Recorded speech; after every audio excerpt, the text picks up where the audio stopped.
हिमालय का स्वरूप बदलने लगा। हमारे घर में संतान के आने पर घर का व्यवहार, घर का स्वभाव, घर के जनों के मन की स्थिति से पता चलता है कि बालक कैसा है। घर में बालक उत्पन्न होते ही माता पिता के मन में होता है कि अब हम कहीं घूमने जाएं, कुछ ऊधम मचाएं, कुछ उपद्रव करें या कुछ संसारी कामनाओं के प्रति रुचि बढ़ती है तो कहीं ना कहीं बालक संसारी ही है। लेकिन जिस बालक के उत्पन्न होते ही मन में भाव आए अब रामेश्वरम चलें, अब तो बद्रीनाथ चलें, थोड़ा वृंदावन होके आए, काशी विश्वनाथ प्रणाम करके आए, संत जनों को घर पर बुलाएं, घर बुला करके पधरामनी करवाएं, घर में सुंदरकांड का पाठ कराएं, रामचरितमानस कराएं। बालक के उत्पन्न होते ही ऐसी विचारधारा प्रकट होने लग जाए तो समझ जाना कि भगवत भक्त ही है, क्योंकि उसके आते ही सबकी विचारधाराएं परिवर्तित हो रही हैं। पार्वती जी के हिमालय में प्रकट होते ही, ये हिमालय जहां संतों का निवास अति बताया जाता है, हमें दिखता नहीं है पर हिमालय में लाखों संत रहते हैं, गिरी कंदरा में रह करके भजन कर रहे हैं। ये कब से प्रारंभ हुआ? जब से पार्वती जी का वहां प्रादुर्भाव हुआ। ऐसी योजनाएं बनने लगी कि वहां भोगी व्यक्ति रह ही नहीं सकता। हिमालय में भोगी व्यक्ति नहीं रह पाएगा, हिमालय में तो योगी ही रह सकता है। और इन योगियों को अपने योग साधना के लिए अनुकूल हिमालय कब से लगने लगा? जब से पार्वती जी का प्रादुर्भाव हुआ।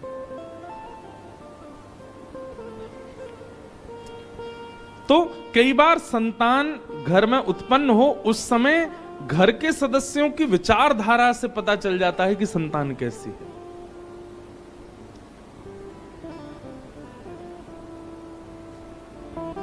पार्वती जी का प्रादुर्भाव हुआ। आहा, सब जगह समाचार पहुंच गया, पर्वतराज हिमालय की पुत्री ने जन्म लिया है। संत जन हिमालय पर जाकर के अपने अपने डेरा जमाने लगे, शुभ संकेत होने लगे, सब जगह भजन साधना आदि सब योग बल प्रारंभ होने लगा। नारद जी महाराज को जब ये समाचार पड़ा कि हिमालय के यहां पुत्री ने जन्म लिया है, नारद जी पहुंचे और हिमालय ने खूब स्वागत किया, सत्कार किया, संत पधारे।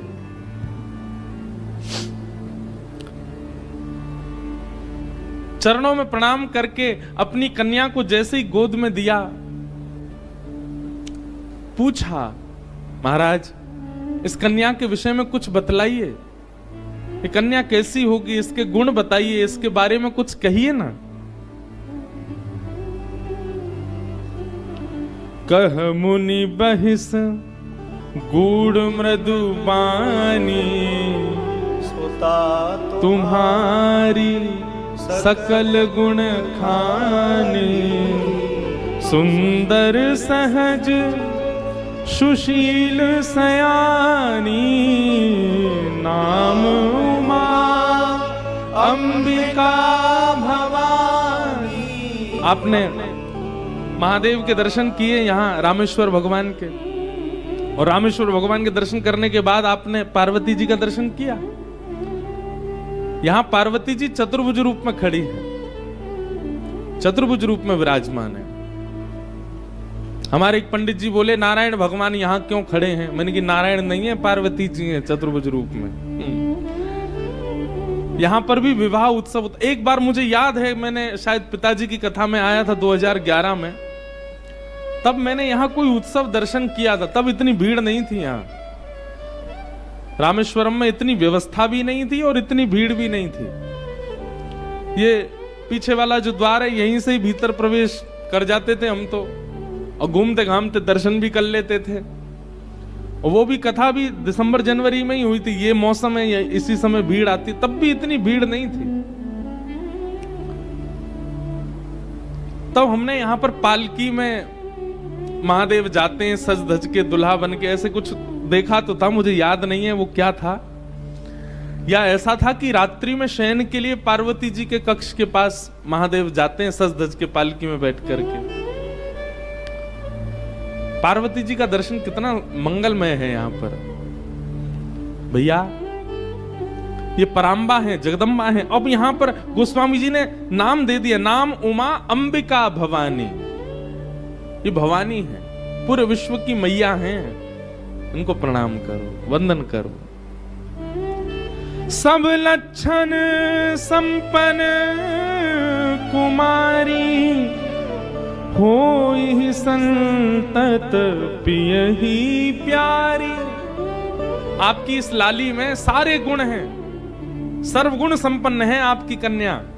और सबसे विशेष गुण पर प्रकाश डालते हुए नारद जी महाराज कहते हैं, आपकी जो ये लाली है ना, ये ब्याह के बाद अपने पति की अति प्रिय होगी। इनके जो पतिदेव होंगे वो इनसे बहुत प्रेम करने वाले होंगे, इसलिए आप बिल्कुल चिंतित मत होइए। आपकी लाली में सारे गुण ही गुण हैं। हिमालय महाराज बोले, आप तो गुणी गुण बताते जा रहे हो, कोई अवगुण नहीं है क्या? बंधु एक बात बहुत ध्यान से सुनो, सब लोग इधर देखो।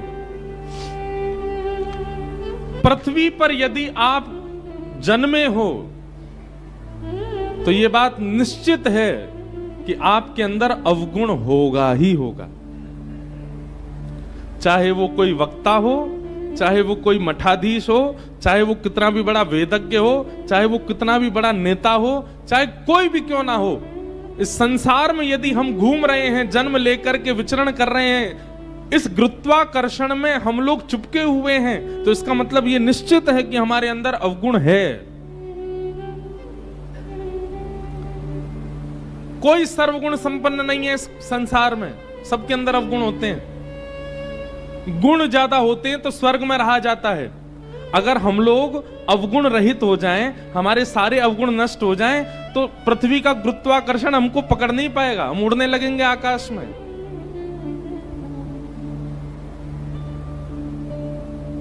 वायु में तैर के ही पहुंच जाओगे धनुषकोडी। आप पृथ्वी पर स्थिर हो, इसका मतलब है कि आप में अवगुण है, इसीलिए पृथ्वी ने आपको पकड़ करके रखा है। गुण ज्यादा होंगे तो स्वर्ग मिलेगा, अवगुण ज्यादा होंगे तो नरक मिलेगा। दोनों बराबर होंगे तब पृथ्वी पर आता है मानव। अब पृथ्वी पर आकर के कर्मानुसार या तो गुण बढ़ा ले या अवगुण बढ़ा ले, वो उसके हाथ में होता है। भगवान 50-50 करके भेजते हैं मानव को। हमारा रेशियो बढ़ता घटता रहता है, क्योंकि हम लोग धाम में बैठे हैं, तीर्थ में बैठे हैं, कथा सुनने के लिए स्पेशली छुट्टी लेकर के काम वाम छोड़ के आए हैं, तो ये बात निश्चित है कि हमारे अंदर गुण 50 से 55% होंगे। लेकिन इसका मतलब ये नहीं कि अवगुण बिल्कुल नहीं है, 45% अवगुण है हमारे भीतर, इसीलिए हम पृथ्वी पर हैं। अच्छा एक बात आपको बड़ी विचित्र बताएं, हमारा उद्देश्य क्या है, लक्षण क्या है? हमको 100% गुण करने हैं क्या? नहीं। अगर गुण की मात्रा बहुत ज्यादा हो गई तो स्वर्ग मिलेगा, शिवलोक नहीं मिलेगा, रामलोक नहीं मिलेगा, कृष्णलोक नहीं मिलेगा। भागवत जी कहती हैं भगवत धाम की प्राप्ति के लिए तो शून्य होना पड़ेगा, गुण भी नहीं अवगुण भी नहीं, दोनों शून्य हो। आप कहोगे ये कैसे संभव होगा? स्वयं भगवान बताते हैं, असहाय की सहायता करके, परोपकार करके अपने पापों को कम करो। दूसरों की सहायता करने से पाप कम होते हैं, और उपस्थित भोग भोगने से, जैसे ब्याह कर लिया, धन हो गया तो गाड़ी खरीद ली, बढ़िया घर बना लिया, ये उपस्थित भोग हैं। इन उपस्थित भोगों को भोगने से पुण्य कम होते हैं। अब आप कहोगे ये शून्य हो गए, ये कैसे पता चले? जित देखूं उतित श्याम मई है, जिसको देखो उसमें ही राम जी दिखने लग जाएं, जिसको देखो उसमें ही गुण दिखने लग जाए, समझ जाना पाप और पुण्य दोनों शून्य हो गए। बहुत विस्तृत है ये भाव, हमने सूक्ष्म में सुना दिया है। हिमालय जी बोले आपने तो पार्वती जी में सारे गुणी गुण बता दिए, हमारी लाली में कोई अवगुण नहीं है।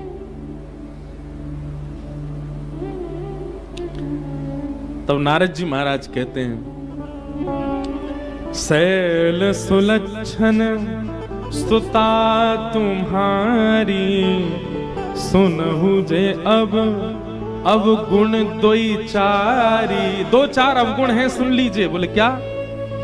अगुण अमान मातु पितुहीना, उदासीन सब संशय छीना, जोगी जटिल अकाम मन नगन अमंगल वेश, अस स्वामी एहि कह मिलहि परिहस्त असिरेख। हमने आपकी लाली की हस्तरेखा देख करके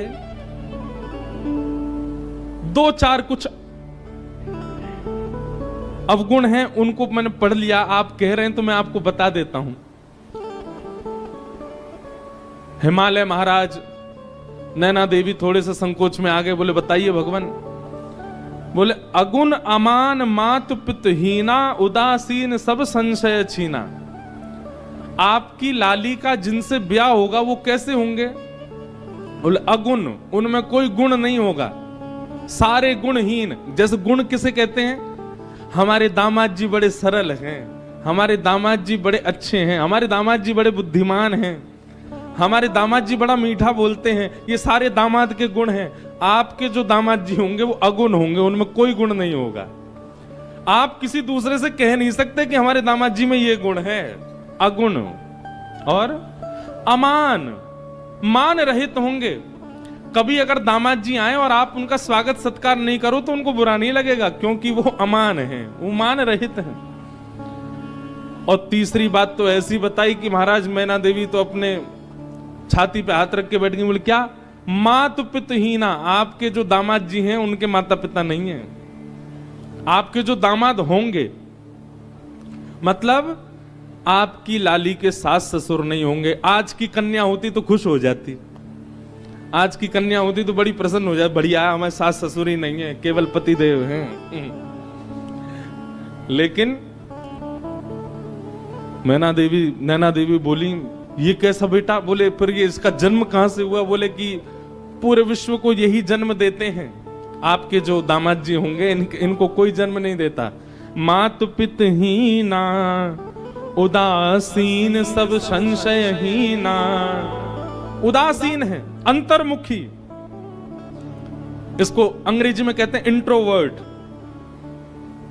अपमान सम्मान इनसे कोई, बहुत सम्मान कर दो तो प्रसन्न हो जाए ऐसा भी नहीं है, अपमान कर दो तो बुरा मान जाए, नहीं, कुछ नहीं। दाल रोटी खिला दो तो भी राजी, कुछ मत खवाओ भूखे रखो तो भी राजी। ऐसे उदासीन होंगे आपके दामाद जी। जोगी जटिल अकाम मन नगन अमंगल भेष। नारद जी को इतना सच भी नहीं बोलना था, पहले ही डरा दिए माता पिता इतने। बोले कैसे होंगे? बोले जोगी जटिल। जटिल किसको कहते हैं? बोले बिल्कुल जड़ के भांति जो होता है। अकाम मन, बोले काम दूर दूर तक स्पर्श नहीं करेगा उनको। अकाम मन, कोई कामना नहीं होगी उनके मन में। जिनकी नगरी में आप बैठे हो उनके गुण सुन लीजिए। अकाम मन और नगन अमंगल भेष। सब लोग सावधानी से सुनो। बोले कैसे होंगे जिनसे इनका ब्याह होगा? बोले नग्न, वस्त्र पहना दो तो ठीक, नहीं पहनाओ तो कोई बात नहीं। अमंगल भेष। एक कथा हम एक महात्मा जी से सुन रहे थे।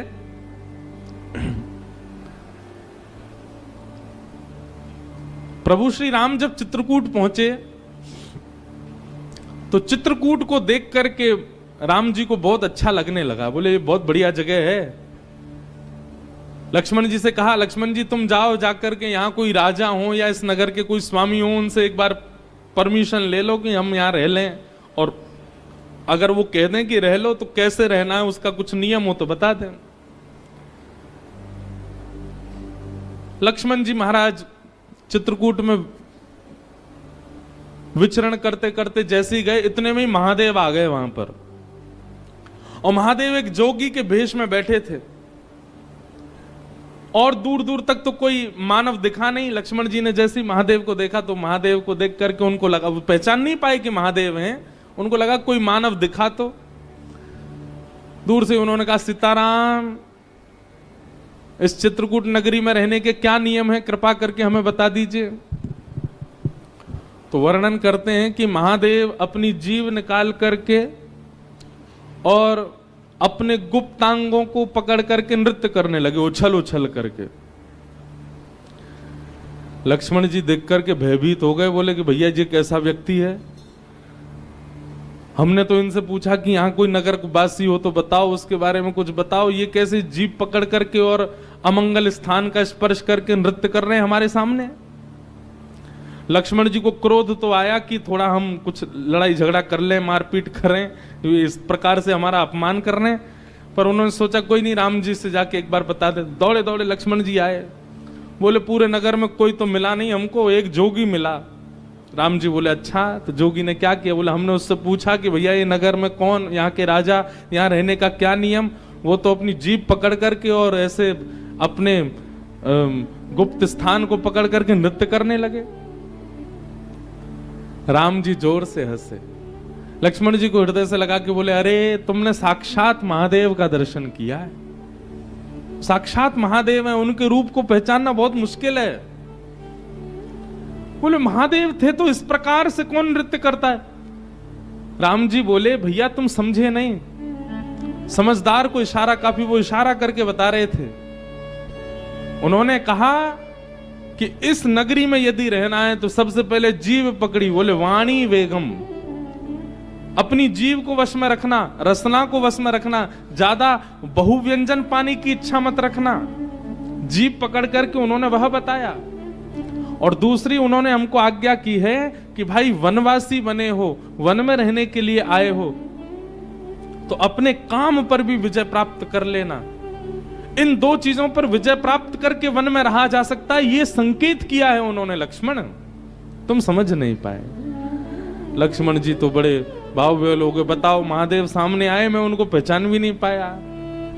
राम जी ने दूर से सुनकर के बता दिया कि वो महादेव हैं। तो ऐसे हैं महादेव। अगर किसी की बहुत प्रबल इच्छा हो कि मैं महादेव का प्रत्यक्ष दर्शन करूं, तो संसारी व्यवहारों से पहले अपने आप को ऊपर ले जाना, क्योंकि महादेव प्रकट होंगे, उनके आव भाव गुण स्वरूप को समझ पाना बहुत मुश्किल है, हर कोई नहीं जान पाएगा। नारद जी महाराज बोले जोगी जटिल अकाम मन नगन अमंगल भेष, ऐसा भेष होगा आपके दामाद का। अस स्वामी एहि कह मिलहि परी हस्त अरि रेख, मैंने इनकी हस्त रेखा देख करके ये पहचान लिया है।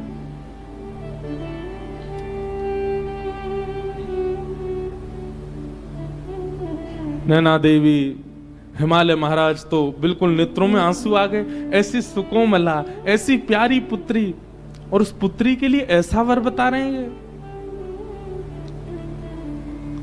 नारद जी कुछ करिए ना, ये तो पूरा माता पिता को जीवन भर यही प्रतीक्षा रहती है कि हमारी बेटी कितनी भी सुंदर हो, कितनी भी योग्य बने, पर उसका दामाद, उसका जो पति हो वो बहुत सुंदर आवे, बहुत सहज आवे, उसके अनुकूल आवे। आप कैसा बता रहे हैं? हमको तो बड़ी घबराहट हो रही है मन में। तब नारद जी महाराज बोले इसका एक उपाय हो सकता है। क्या? बोले जितने गुण लक्षण हमको पार्वती जी की रेखा देख करके और इनके मस्तिष्क को पढ़ करके दिख रहे हैं, ये सारे गुण लक्षण यदि किसी दैव पुरुष में हो और उनसे इनका ब्याह हो जाए तो मंगल हो जाएगा। यदि ये सारे अवगुण किसी मानव में होंगे तो वो मानव उचित नहीं है, लेकिन ये सारे गुण लक्षण अगर किसी देव में हो और उनसे इनका ब्याह हो जाए तो मंगलकारी होगा। हिमालय बोले ये सारे अवगुण किसमें हैं? बोले इनको अवगुण नहीं है, ये अवगुण संसार में हो तो अवगुण है, पर यही अवगुण यदि किसी देव में चले जाएं तो सारे सद्गुण बन जाते हैं। और ये सारे अवगुण जो यहां सुने गए हैं सब महादेव में घटित होते। महादेव ऐसे ही हैं। अगर महादेव आपकी पुत्री को स्वीकार कर लेंगे तो इनकी हस्तरेखा और इनकी जन्म कुंडली भी सत्य हो जाएगी और देव भी नहीं, महादेव प्राप्त हो जाएंगे। लेकिन उसके लिए आपकी पुत्री को तप करना पड़ेगा। महादेव की प्राप्ति ऐसे नहीं हो जाएगी। जे जेवर के दोष बखाने, ते सब शिव पही में अनुमाने। जो विवाह संकर्षण हो, दोष गुण सम कह सबको। हमने जितनी बात बताई है, अगर ये किसी मानव में होंगे वो सारे दोष हैं, पर अगर ये शिव में घटित हों और उनसे इनका ब्याह हो जाए तो सारे अब सद्गुण हो जाएंगे, सद्गुण हो जाएंगे। शंभु सहज समरथ भगवाना, एह विवाह सब विधि कल्याणा। अगर शंभु से आपकी पुत्री का ब्याह हो जाए तो इनका कल्याण हो जाएगा।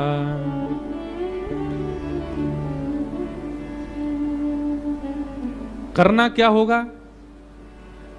जो तप करें कुमारी तुम्हारी, जो तप करे कुमारी तुम्हारी, जो तप करे कुमारी तुम्हारी, जो तप करे कुमारी तुम्हारी।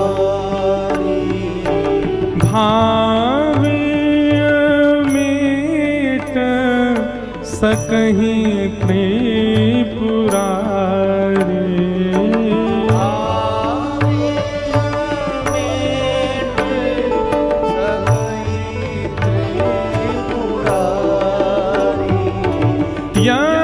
यद्यपि वर अनेक जग माही, यद्यपि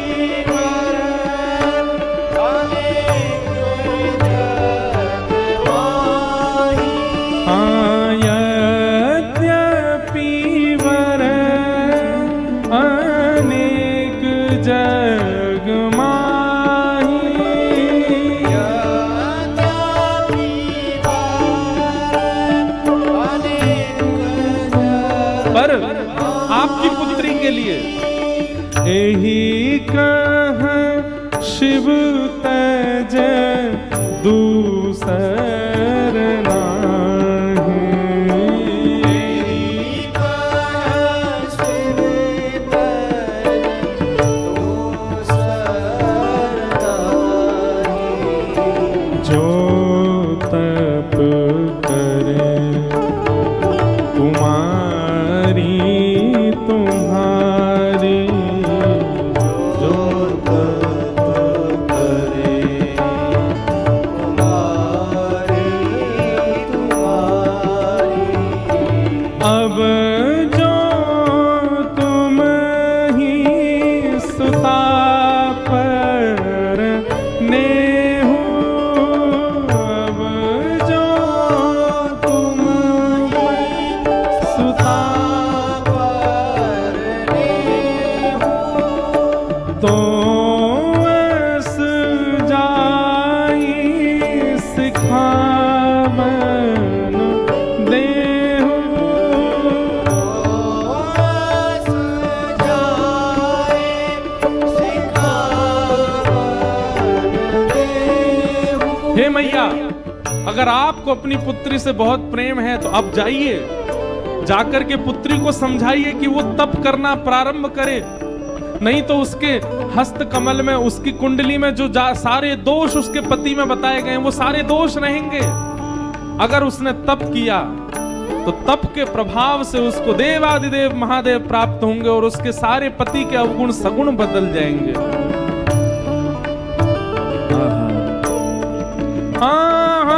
करे सो तप जे ही मिलहि महेशु,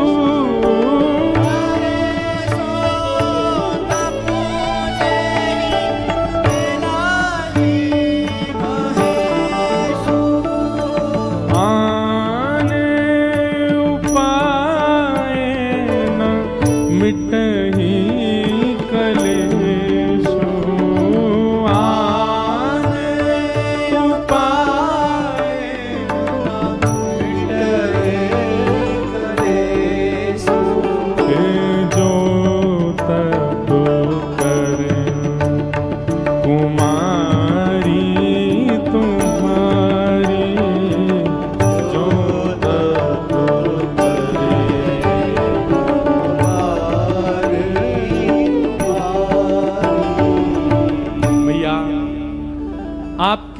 लाली के होने वाले वर में जो जो दोष हैं वो केवल और केवल अब तप से ही दूर हो सकते हैं। तप से महादेव प्रसन्न होंगे और महादेव ब्याहने के लिए आ गए, सारे अवगुण सगुण बन जाएंगे। आप जाओ, जाकर के अपनी पुत्री को कहो कि वो तप करना प्रारंभ करे। ये व्रत की जो परंपरा है ये पार्वती जी से ही प्रारंभ हुई है। सुयोग पति की प्राप्ति के लिए जो व्रत किए जाते हैं ये पार्वती जी से ही प्रारंभ हुए। अब एक बात कह दें, बुरा नहीं मानिएगा, लेकिन आपने खूब व्रत किए फिर भी नहीं मिले वैसे जैसे चाहिए थे, तो सबसे पहली बात तो मन में विचार करके व्रत नहीं करना है, ऐसे ही पति चाहिए। ठाकुर जी पे छोड़ो, ठाकुर जी आप कृपा करके जैसे प्रदान कर देंगे हमें स्वीकार है, बस हम व्रत कर रहे हैं कि हमारा भक्ति भजन भाव उसमें कटौती करने वाले पति ना मिले हमको, उसमें श्रेष्ठ मिल जाए। लेकिन खूब व्रत किए उसके बाद भी आपके भजन में, आपके संकीर्तन में, आपकी कथा में विक्षेप डालने वाले यदि मिल रहे हैं तो निश्चित है कि व्रत में कोई चूक रही है आपसे। पार्वती जी ने व्रत किया, नारद जी के वचन मान करके नैना देवी ने जाकर के पार्वती जी को समझाया और पार्वती जी सौभाग्य मान करके, देखो एक बात बहुत ध्यान से सुनिएगा सब लोग, इधर देखो, नाम जप, तीर्थ यात्रा, कथा श्रवण, संत चरण और व्रत नियम अनुष्ठान, ये पांचों क्रिया नियम मान करके नहीं करनी चाहिए। फिर से सुनिए, नाम जप, तीर्थ यात्रा, कथा श्रवण, संत पदरामनी, संतों के चरणों में प्रणाम आदि, और व्रत नियम अनुष्ठान, ये सब केवल नियम मान करके नहीं करने चाहिए, सौभाग्य मान करके करने चाहिए। आप तीर्थ किस लिए जा रहे हो? अभी वो महीना आता, पितृपक्ष का महीना आता, पूरी दुनिया गया जी जाती है, सौभाग्य मान के नहीं जाते हैं। किस लिए जाते हैं? नियम है कि हम वहां जाकर के तर्पण करेंगे तो हमारे जो पितृ हैं वो मुक्त हो जाएंगे। पूर्णिमा के दिनों पर महाराज गिरिराज जी में इतनी भीड़ होती है, लोग परिक्रमा करते हैं गोवर्धन बाबा की, क्यों? नियम है, पूर्णिमा के दिन करो। भाई दूज के दिन जमुना जी में स्नान करते हैं, क्यों? नियम है, बहन भैया हाथ पकड़ के स्नान करेंगे तो यम द्वितीया के दिन स्नान करते हैं तो उससे बहन भैया का प्रेम बढ़ता है। नियम मान करके तीर्थ यात्रा नहीं करनी चाहिए, सौभाग्य मान करके। उतनी प्रसन्नता, उतना उत्साह चित्त में होना चाहिए, अरे हम रामेश्वरम जा रहे हैं, जाकर के महादेव का दर्शन करेंगे, समुद्र में स्नान करेंगे, धनुषकोडी का दर्शन करेंगे, सीता कुंड का दर्शन करेंगे, आदि आदि सब भाव दर्शन करेंगे, ये सौभाग्य मान करके जाना चाहिए। दूसरा, नाम जप भी नियम नहीं, बस फेर रहे हैं, गुरुजी कह के गए 12 माला रोज करनी है, 18 माला रोज करनी है, और महाराज घिसे जा रहे हैं जल्दी पूरी हो फिर आगे काम के लिए जा, नहीं, नियम मान के नहीं, सौभाग्य मान करके करो। तीसरा, कथा श्रवण। अब क्या बताएं, हमको हमारे रिश्तेदार कथा करा रहे हैं, सुनने तो जाना पड़ेगा हमको, नियम मान के नहीं, सौभाग्य, हमारा सौभाग्य है, हम रामेश्वरम में कथा सुनने के लिए जा रहे हैं। संतों के चरणों में प्रणाम। अब भगवा वेशधारी हैं, जटाधारी हैं, उर्दपुंड लगा रखा है, इनको प्रणाम करना ही पड़ेगा, नहीं, सौभाग्य मान करके। हमारा सौभाग्य कि ऐसे महापुरुष को हम प्रणाम कर पाए। और ठीक वैसा ही व्रत नियम अनुष्ठान, इनमें भी नियम प्रधान नहीं, सौभाग्य प्रधान। जैसे लोग एकादशी का या प्रदोष का या सोमवार का व्रत करते हैं तो उसमें यह नहीं होना चाहिए आज रविवार है जितना हो सके खा लो, कल तो सोमवार है भूखा रहना पड़ेगा हमको, आज सोमवार है खूब पेट भर के खा लो, रात में 4 रोटी ज्यादा खा लो, क्यों? कल तो मंगलवार है भूखा रहना है हमको। ऐसे नहीं,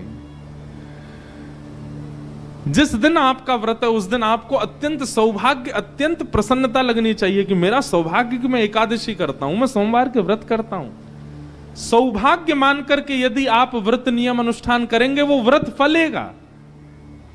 और केवल नियम मान करके उसको करेंगे, उसका कोई लाभ नहीं होगा। मेरे सामने रोटी मत खाओ, मेरा व्रत है। आपकी रोटी देख के मेरा मन कर रहा है खाने का, ये काय बात का व्रत फिर आपका? आपके सामने 56 व्यंजन रख दिए जाएं, लेकिन आपको गौरव हो, नहीं मेरा व्रत है, मैं तो आज व्रत में हूं, आज स्पर्श नहीं करना। वो प्रसन्नता दिखनी चाहिए व्रत की, तब व्रत फलता है।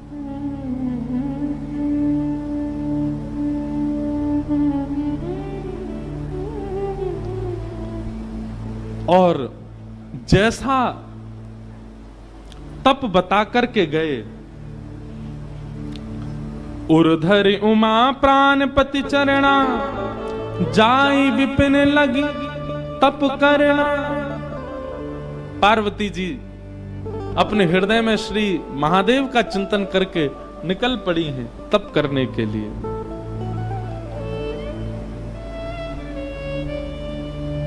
आहा, मानस जी में गोस्वामी जी वर्णन करते हैं पार्वती जी ने कैसा तप किया। बोले अस तप काहू न कीन भवानी, ऐसा तप आज तक किसी ने किया ही नहीं। भय अनेक धीर मुनि ज्ञानी, बड़े बड़े ज्ञानियों ने भी जब पार्वती जी को देखा, देख करके सब आश्चर्यचकित हो गए। ऐसा तप आज तक किसी ने किया ही नहीं जैसा पार्वती जी कर रही हैं। अच्छा, एक बात,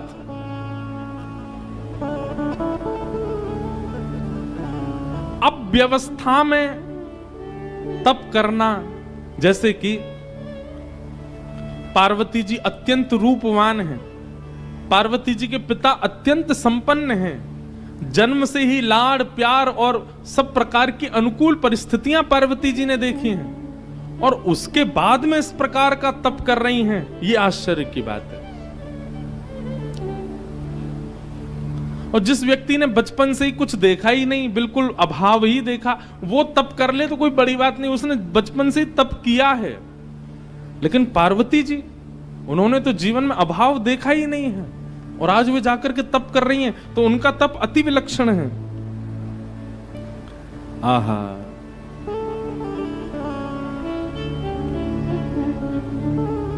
पार्वती जी का ऐसा तप हुआ।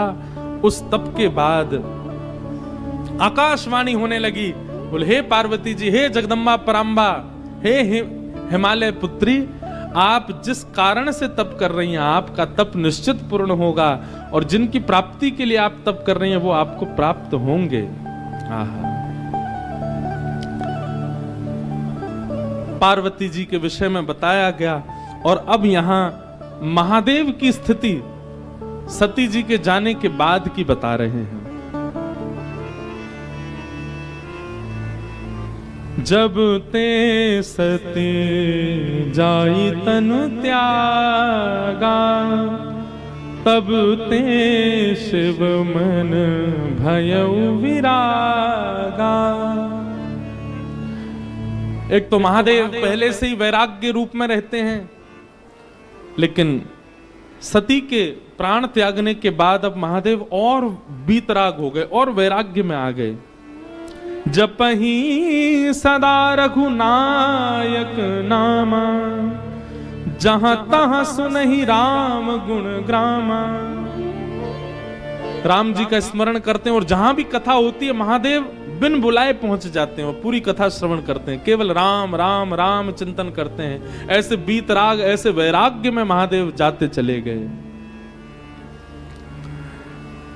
ऐसे ही चलते चलते चलते बहुत समय निकल गया। बंधुओं, गोस्वामी जी महाराज आगे जो वर्णन कर रहे हैं उस भाव को पढ़कर के एक मन में भाव आता है। हम भजन की श्रेष्ठता किसमें मानते हैं? हम भजन की श्रेष्ठता मानते हैं कि हमारे भजन से हम जिसका भजन कर रहे हैं वो प्रकट हो जाए। हम इसी को भजन की श्रेष्ठता मानते हैं। राम जी का इतना स्मरण किया, इतना ध्यान किया महादेव ने। प्रगटे राम कृतज्ञ कृपाला, प्रगटे राम। कृतज्ञ कृपाला। कैसा रूप? रूपशील निधि तेज विशाला। रूपशील निधि तेज विशाला। बहु प्रकार शंकरी सराहा। बहु प्रकार शंकराई सराहा। तुम बिन व्रत को निर्वाहा। तुम बिन व्रत को निर्वाहा। सती के जाने के बाद महादेव ने ऐसा व्रत किया, ऐसा तप किया, ऐसा स्मरण किया राम जी का कि राम जी को प्रकट होना पड़ा। प्रसन्न मुद्रा में श्री राम जी प्रकट हो गए महादेव के सामने। आगे जो हुआ वो अद्भुत है। नियम तो आज तक हमने ऐसा सुना है कि देव प्रकट होकर के कहते हैं कि वरदान मांगो, परंतु राम जी प्रकट होकर के महादेव से कह रहे हैं हमको वरदान दे दो। महादेव की प्रतिज्ञा से, महादेव के तप से राम जी प्रकट हो गए और प्रकट होकर के राम जी महादेव से बोले हम आपसे बहुत प्रसन्न हैं, आपके भजन से बहुत प्रसन्न हैं, अब हम आपसे कुछ मांगना चाहते हैं। ये तो उल्टा ही हो गया। भजन उसको श्रेष्ठ मानो कि आराध्य प्रकट होके कहे कि हमको कुछ दे दो। अब बिनती मम सुनहु शिव जो मो पर निज नेह। जाई विवाहु शैल जहि यह मोहि मांगो दे।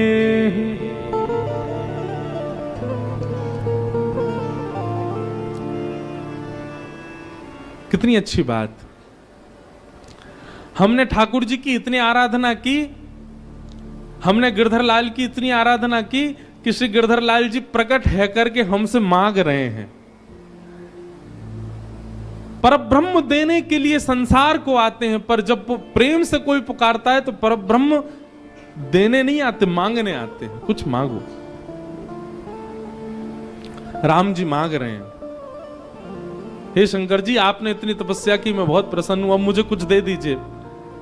शंकर जी हंसने लगे, बोले क्या आपको क्या दूं, आपके पास तो सब कुछ है। बोले बस हम कुछ मांगना चाह रहे हैं, वो हमको दे दीजिए। बोले क्या चाहिए? बोले जाई विवाहु शैलजा। हिमाचल की पुत्री, हिमालय की पुत्री पार्वती जी से आप जाकर के विवाह करो। बस यही वरदान हमको दे दीजिए कि हम इन नेत्रों से आपका विवाह देखना चाहते हैं, आप जाकर के विवाह कीजिए। शंकर जी जैसे ही राम जी के वचन सुने, वचन सुनकर के शंकर जी ने कोई दूसरा विचार मन में आया नहीं। मात पिता गुरु प्रभु की वाणी विनहि विचार करिए शुभ जाने। गोस्वामी जी कहते हैं माता पिता गुरु की आज्ञा का पालन करना एक बात है, पर माता पिता गुरु की आज्ञा को शुभ जान करके पालन करना ये विशेष बात है। पिताजी कह रहे हैं ऐसा करो, मां कह रही है ऐसा करो, गुरु कह रहे हैं ऐसा करो, अब उनने कहा है करना तो पड़ेगा। वो आपको भार नहीं लगना चाहिए कि माता पिता ने कहा मुझे करना पड़ेगा। यहां पर एक शब्द जोड़ दिया गया, शुभ जानी। मां यदि कह दे ऐसा करो तो उसमें अपना शुभ ही जानिए कि नहीं ऐसा करूंगा तो ही मेरा शुभ होगा। पिता ने ऐसा कहा, वो करने में आपका ये भाव होना चाहिए मेरा शुभ ही होगा, और उस क्रिया को कर दीजिए। कई बालक हमारे पास आते हैं, वो आके कहते हैं हमने पिता की आज्ञा मानी और आज पिता की आज्ञा मानने का ये परिणाम कि हम पीछे रह गए, हम ये नहीं कर पाए, हम वो नहीं कर पाए। शास्त्र कहते हैं कि माता पिता की आज्ञा मानो, हमने तो मानी थी पर हम तो पीछे रह गए, हम तो कुछ कर ही नहीं पाए। इसीलिए गोस्वामी जी ने एक शब्द जोड़ दिया, मात पिता गुरु प्रभु की वाणी मानिए, पर कैसे? बिना ही विचार, उस पर विचार नहीं होना चाहिए।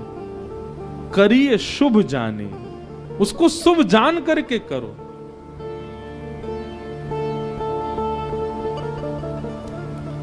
एक नगर के एक सेठ जी, बहुत धनवान संपन्न, सबसे बड़े सेठ थे एक नगर के।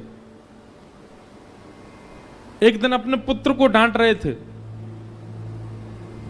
बोले इतना बड़ा होता जा रहा है, तेरे को धन कमाना नहीं आता, धंधा करना नहीं आता, व्यापार करना नहीं आता। अरे बुद्धिमान व्यक्ति होता है, शुद्धि व्यक्ति होता है तो मरे हुए चूहे से भी धन कमा लेगा, और तेरे लिए सब कुछ बना के खड़ा कर दिया, अब भी तू इसका व्यापक नहीं कर पा रहा, इसको और विस्तृत नहीं कर पा रहा।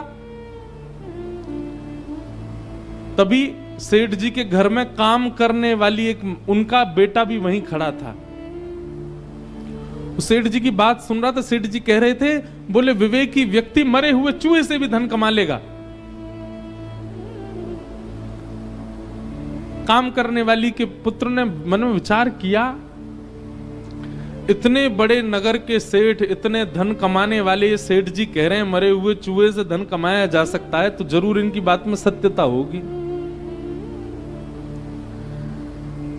उस बालक ने क्या किया, संकेत ही कर रहे थे, मरा हुआ चूहा कहीं पड़ा था।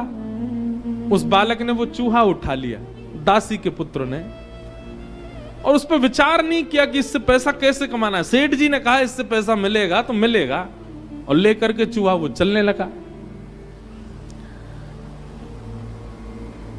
हम आपको ये बात बताना चाह रहे हैं कि बड़े जनों की बात पर अगर आप बिना विचार किए केवल विश्वास कर लेते हैं तो उसका परिणाम क्या होता है। दासी पुत्र चूहा लेकर के आगे जाने लगा। इतने में आगे से एक और सेठ जी आ रहे थे, उनकी बेटी साथ में थी।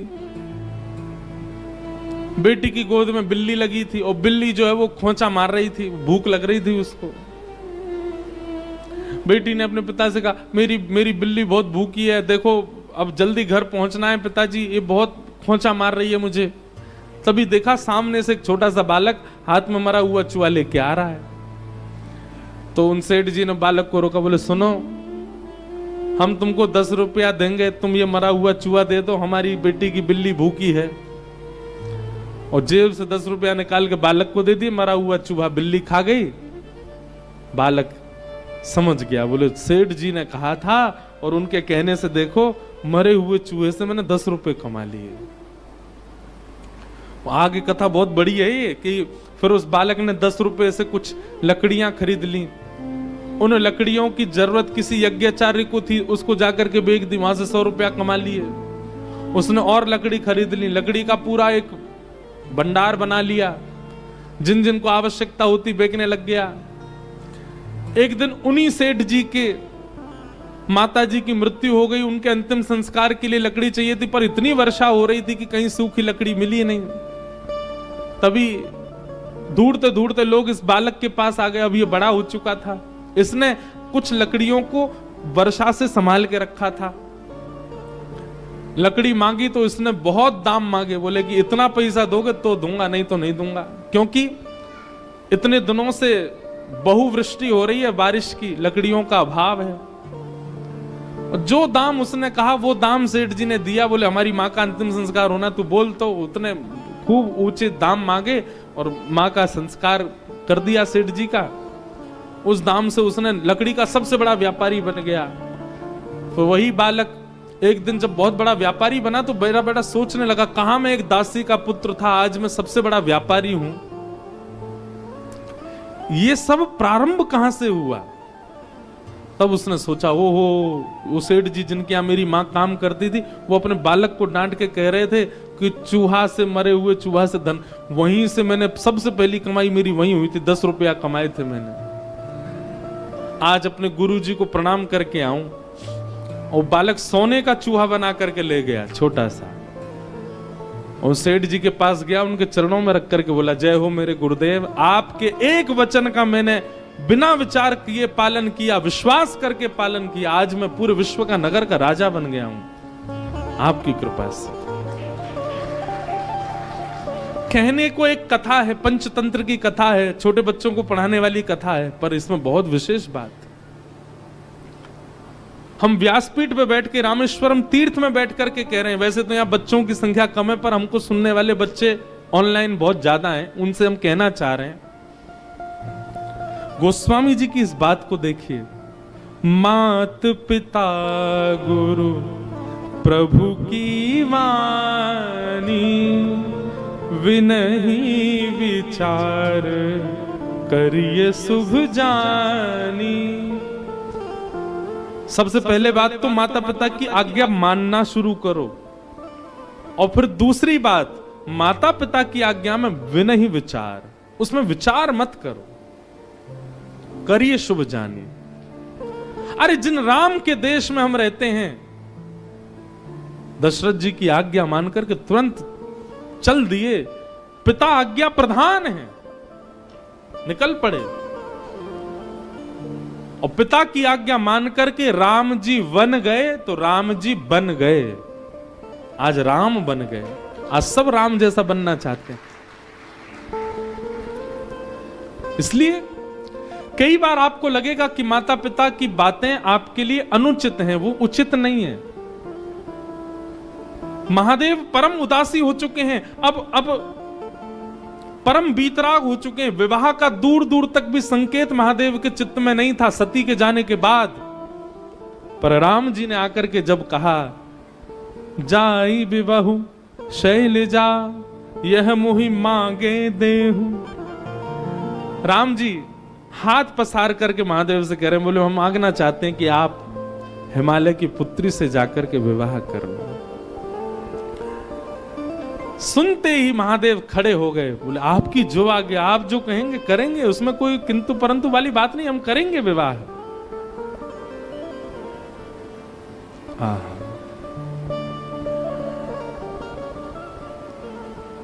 राम जी की पावन छवि को अपने हृदय में विराजमान करके राम जी की आज्ञा मानने को स्वीकार हो गए महादेव। सप्त ऋषियों को बुलाया, और सप्त ऋषियों को बुला करके कहा कि राम जी ने एक कन्या ढूंढी है हमारे लिए, हिमालय की पुत्री है, आप जाकर के उसकी प्रेम की परीक्षा लेकर के आओ, कैसी है। सप्त ऋषियों को भेजा। आहा, सप्त ऋषि हिमालय की उस कंदरा में गए जहां पार्वती बैठ करके तपस्या कर रही थीं। ऋषि ने गौरी देखी तह कैसी, मूर्ति मंत तपस्या जैसी।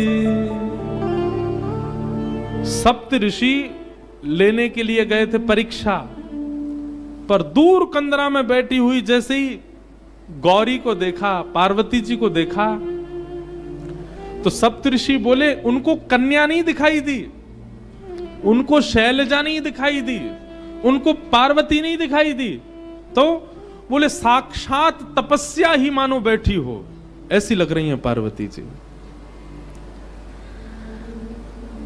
जिन महादेव, अच्छा एक बात बोले, महादेव को आज भी प्राप्त करना तपस्या से कम नहीं है।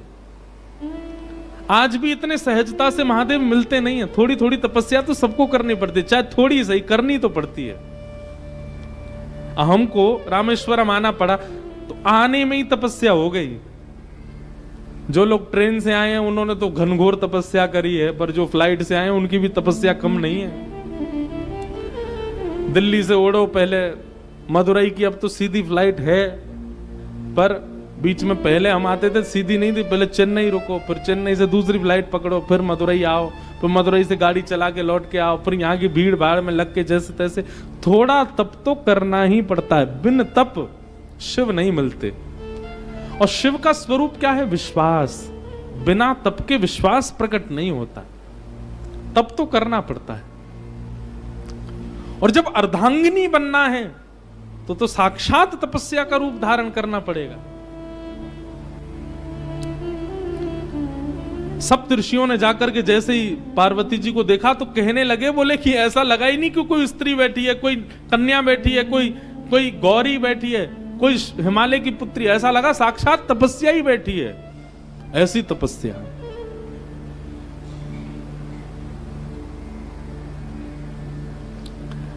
सप्त ऋषियों ने पहले तो देख करके आनंदित हो गए, लेकिन कहा कि महादेव की आज्ञा है,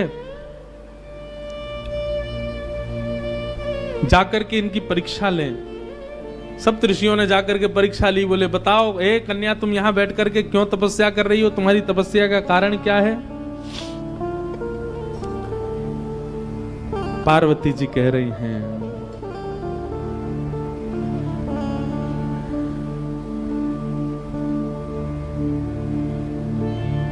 मेरे गुरु नारद ने आकर के जिनके वरण के लिए मुझे आज्ञा की है, मैं उन्हीं महादेव की प्राप्ति के लिए यहां तप कर रही हूं, उन्हीं महादेव की प्राप्ति के लिए यहां बैठी। पार्वती जी की बात सुनकर के सप्तऋषि हंसने लगे। बोले किनसे ब्याह करना चाहती हो? बोले महादेव